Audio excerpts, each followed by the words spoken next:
Welcome to my YouTube channel, Tony Su Vega, your feng shui guru and paranormal expert.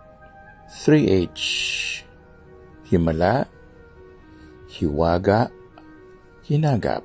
Number 3, namasyal at nagbakasyon kami sa Matabungkay, Batangas. Nagrenta kami ng matutulugan namin ng mga 2 araw. Nagbitbit kami ng bigas, isda, kape, asukal, gatas, tinapay, tusino. Mahaba-habang biyahe sa daan. Kaya madaling araw pa lang ay lumarga na kami. Ligtas at maluwalhati naman na nakarating kami sa resort.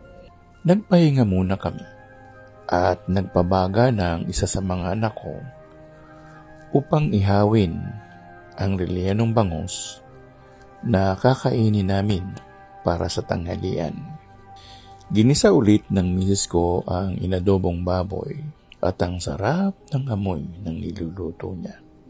Nakapagsaing na rin kami, kaya dumulog na kami upang mananghalian. Nagpahinga kaming lahat at nagpatugtog ng mga modern songs. May dala kaming maliit na karaoke, kaya nagkantahan na rin kami. Hanggang sa makatulugan namin ng oras at hindi namamalayan, umaga na pala uli. Nag-almusal muna kami bago magsipunta sa dagat. Nasa Pampang lang naman kami. Naglaro kami ng kung ano-ano para malibang sa dagat. Kaya lang, marumi ang dalampasigan at may kakatuwang amoy na burak o mabahong putik.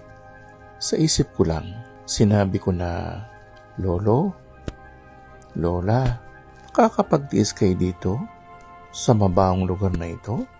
Biglang naglapitan ang mga sirena at sireno at nilulunod nila ako pailalim ng dagat. Nanlaban ako. Nataranta ang mga anak ko at ang misis ko. Hindi nila alam kung anong gagawin nila. Umahon ako sa tubig at nakakawala ako sa pagkakahawak nila sa katawan ko. Nakahulagpos ako. Tumakbo ako ng tumakbo palayo sa dagat. Naghanap ako ng puno ng bayabas. Nakakuha ako ng sariwa at murang dahon. Ginuya ko ito ng ginuya hanggang sa nahimasmasan na ako at tinantanan na nila ako. Galit na galit sila sa akin.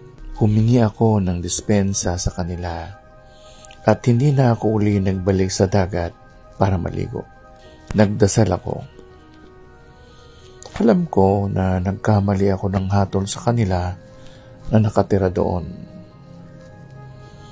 At napayapa ang galit nila sa akin.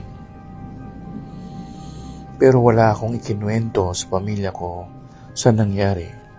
Baka lumikha pa ako ng takot. Patawad mga kapatid sa dagat. Hindi ko po sinasadya nasaktan ang mga kalooban ninyo. Patawad.